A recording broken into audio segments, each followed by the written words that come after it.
ഷോൺ ജോർജ്, ഇന്നിപ്പോൾ എം.വി. ഗോവിന്ദൻ പറഞ്ഞിരിക്കുന്നത് ഒരർത്ഥത്തിൽ ശ്രീ അനിൽകുമാർ പറഞ്ഞതുപോലെയാണ്. ഒരു പൊന്മോതിരം BJP-യുടെ നദ്ദ അങ്ങേക്കും ഇട്ട് തന്നിരിക്കുന്നു. ഏത് ആവിഷ്കാരത്തിൻ്റെ ഭാഗമായി നിന്നതിൻ്റെ ആണ് അങ്ങയുടെ ഈ BJP അംഗത്വം എന്നതടക്കമാണ് എം.വി. ഗോവിന്ദൻ പറഞ്ഞിരിക്കുന്നത്. ഈ രാഷ്ട്രീയ ആരോപണം അങ്ങയുടെ ഈ പറയുന്ന വിഷയവുമായി ബന്ധപ്പെട്ട വ്യവഹാരങ്ങളിൽ ഒരു നിക്ഷിപ്ത താല്പര്യമുണ്ട്, മറ്റൊരു വിഭാഗത്തിൻ്റെ കരുവായി നിൽക്കുകയായിരുന്നു എന്ന തരത്തിൽ വരുന്ന ആരോപണമാണ്. അതിനുള്ള മറുപടി ആദ്യം. എനിക്ക് ആദ്യം പറയാനുള്ളൊരു കാര്യം ബഹുമാനപ്പെട്ട അനിലേട്ടനോടാണ്. അനിൽകുമാർ ഞങ്ങളുടെ നാട്ടുകാരാണ്, എനിക്ക് ഏറെ ഇഷ്ടമുള്ളൊരു മനുഷ്യനാണ്. അദ്ദേഹത്തിന് ഇപ്പോൾ അദ്ദേഹം പറഞ്ഞു വെച്ചതനുസരിച്ച് നിങ്ങളെല്ലാവരും മോഷ്ടിച്ചു, അതുകൊണ്ട് ഞങ്ങൾ മോഷ്ടിക്കും, അതുകൊണ്ട് നിങ്ങളെല്ലാം കേരള സംസ്ഥാനത്തെ ജനങ്ങൾ ഇതങ്ങ് കണ്ട് സൂചിച്ച് അവിടെ ഇരുന്നാൽ മതി, ഞങ്ങൾ ഇഷ്ടമുള്ളതൊക്കെ ചെയ്യും. ഞാനൊരു കാര്യം പറയട്ടെ, ഇൻട്രീം സെറ്റിൽമെൻറ്റ് ബോർഡിൻ്റെ വിധി വന്നു. അദ്ദേഹത്തിന് ബഹുമാനപ്പെട്ട മുഖ്യമന്ത്രിക്ക് ഇതിനകത്ത് പങ്കില്ലെന്ന് ബോധ്യമുണ്ടെങ്കിൽ അങ്ങയുടെ കയ്യിൽ കിട്ടിയ ഏറ്റവും വലിയ രാഷ്ട്രീയ ആയുധമല്ലായിരുന്നോ ഇൻട്രീം സെറ്റിൽമെൻറ്റ് ബോർഡിൻ്റെ ഉത്തരവ്? അതിനകത്ത് OC, PV, RC, അതുപോലെ IK ഇതെല്ലാം ഉണ്ട്. സ്വാഭാവികമായിട്ടും അങ്ങയുടെ കയ്യിലൊരു ബഹുമാനപ്പെട്ട മുഖ്യമന്ത്രിയുടെ കയ്യിൽ വിജിലൻസ് എന്ന് പറയുന്ന ഒരു സാധനം ഇരിപ്പില്ലേ? കേരളത്തിലെ ഒരു പബ്ലിക് ലിമിറ്റഡ് കമ്പനിയിൽ പൊതുമേഖലാ സ്ഥാപനത്തിന് നഷ്ടം വരുത്തിയ ഒരു ഇടപാടിൽ ഇത്ര ആളുകൾ അഴിമതി നടത്തിയിട്ടുണ്ട് എന്ന് മുഖ്യമന്ത്രിക്ക് ബോധ്യപ്പെട്ടു, അല്ലെങ്കിൽ CPM-ന് അനിൽ പറഞ്ഞു, CPM-ന് ബോധ്യമുണ്ടെങ്കിൽ നിങ്ങൾ എന്തുകൊണ്ട് ഇതിനെ സംബന്ധിച്ചൊരു വിജിലൻസ് എൻക്വയറി നടത്തിയിട്ടുണ്ട്? അതുകൊണ്ട് തന്നെ അല്ല, അത് ഗുരുതരമായ തെറ്റാണ്. ഒരു അന്വേഷണ ഏജൻസി നടത്തുന്ന കുഴപ്പമില്ല. ഇൻട്രീം സെറ്റിൽമെൻറ്റ് ബോർഡ് ഒരു ജുഡീഷ്യൽ അധികാരമല്ല, ഒരു ജുഡീഷ്യൽ ബോഡിയാണ്. ഒരു ജുഡീഷ്യൽ ബോഡിയെക്കുറിച്ച് അങ്ങനെ പരാമർശം നടത്താൻ പാടില്ല.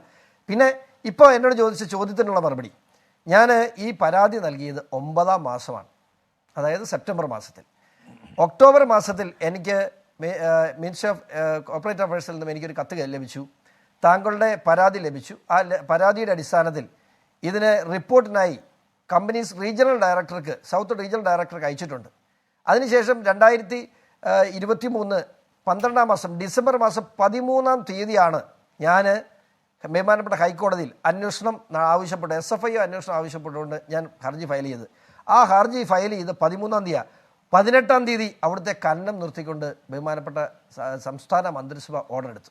അതിൻ്റെ 27-ാം തീയതി, ആ മാസം തന്നെ 27-ാം തീയതി ആ ഓർഡർ വീണ്ടും ക്ലാരിഫൈ ചെയ്തുകൊണ്ട് വീണ്ടും ഓർഡർ ഇറക്കി.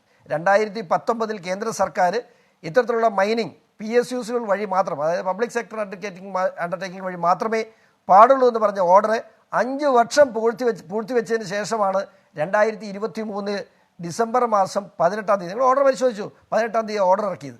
ഞാനൊരു കാര്യം തോർത്ത് പറയട്ടെ, ഞാൻ ഈ കേസുമായി മുമ്പോട്ട് പോകാൻ മിനിങ്ങാന്ന് ഇന്നേക്ക് 2 ദിവസം മുമ്പ് ഈ രാജ്യം ഭരിക്കുന്ന പാർട്ടിയുടെ ദേശീയ അധ്യക്ഷൻ 35 മിനിറ്റോളം ഞാൻ BJP-യിൽ ചേർന്നതിന് ശേഷം അദ്ദേഹവുമായിട്ട് കേരള സംസ്ഥാനത്തെ രാഷ്ട്രീയം, കാർഷിക മേഖലയിലെ വിവിധ വിഷയങ്ങൾ അദ്ദേഹവുമായിട്ട് ചർച്ച നടത്താനും എനിക്കൊരു വലിയ അനുഭവം തന്നെയായിരുന്നു.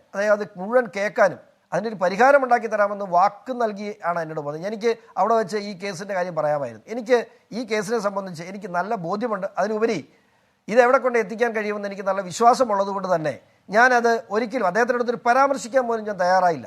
പിന്നെ ഞാൻ ഒരൊറ്റ കാര്യം ചോദിച്ചോട്ടെ, ഈ അന്വേഷണം അങ്ങനെ പ്രഖ്യാപിക്കാനായിരുന്നെങ്കിൽ ഞാൻ മെമ്പർഷിപ്പ് എടുത്ത അന്ന് രാത്രി തന്നെ ഇത് പ്രഖ്യാപിക്കണോ? ഒരു 2 ദിവസം കഴിഞ്ഞ് പ്രഖ്യാപിച്ചാൽ പോലെ?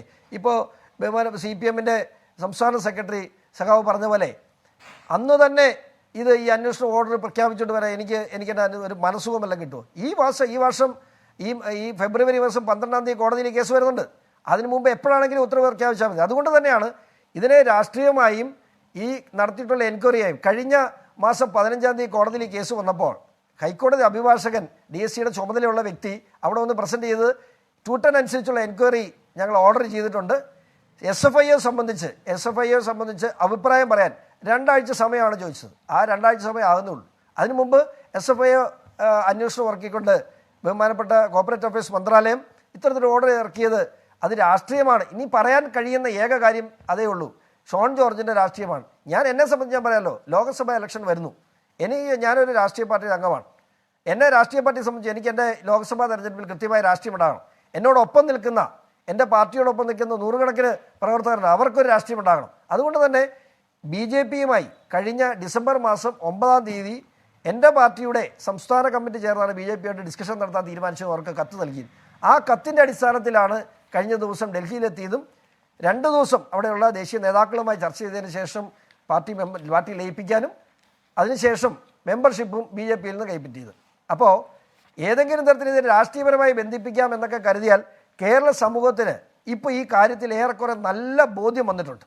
അതുകൊണ്ട് ആ ആരോപണങ്ങൾ ഒരിക്കലും സമൂഹത്തിന് മുമ്പിൽ വില പോകില്ല എന്ന് മാത്രം മനസ്സിലാക്കുക. അവകാശരാകരുത്.